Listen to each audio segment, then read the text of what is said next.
Jeg har godt tænkt over noget de sidste par dage, noget omkring det her med at være positiv, og det her med at være negativ.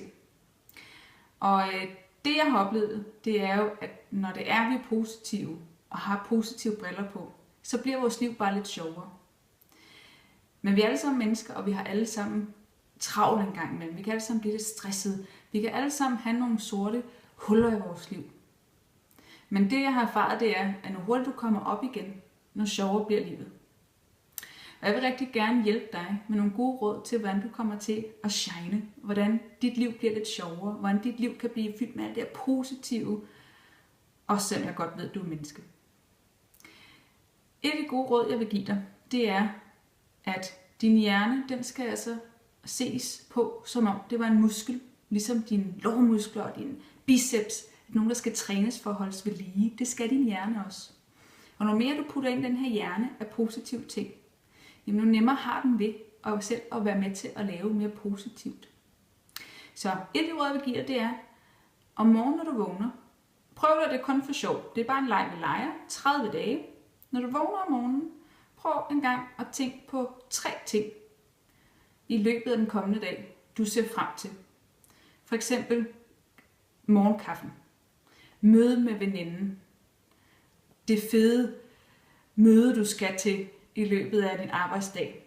Prøv at finde 3 ting. Og det er også okay, hvis din hjerne ikke kan finde 3 ting endnu, fordi det er ikke sikkert, at din hjerne nu er gearet til at finde de her ting. Men det skal nok komme, det lover jeg. Prøv med 3 ting, eller bare en enkelt eller 2 til at starte med. Så i løbet af dagen, så vil jeg opfordre til, at du skal prøve at stoppe op, når du ser noget smukt. Det kan være en smuk blomst. Det kan være, at du går forbi det samme galleri hver morgen på vej til arbejde, men du faktisk aldrig har stoppet op og kigget på de skønne malerier, der hænger. Jeg udfordrer dig, prøv at stoppe. Det kan også være, der kommer en lækker mand gående eller en lækker kvinde gående. Prøv en gang at stoppe op, og så prøv at nyde det. Se, hvad det giver dig. Det er bare en leg. Den sidste øvelse, jeg vil prøve at opfordre dig til at tage, det er hver aften, når du går i seng. Så prøv at finde 3 ting, du er taknemmelig for. Du kan lave øvelsen sammen med dine børn, med din mand, med din kæreste. Så kan I alle sammen komme med 3 ting, I er taknemmelige for. Det kan være, I er taknemmelige for, at madpakken var smurt. Det kan være, I er taknemmelige for, at I havde en god hårdag. Det kan være, I er taknemmelige for, at jeres møde på arbejde gik rigtig, rigtig godt.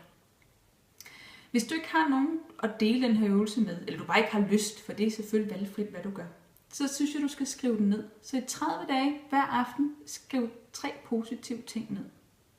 3 ting, du er taknemmelig for.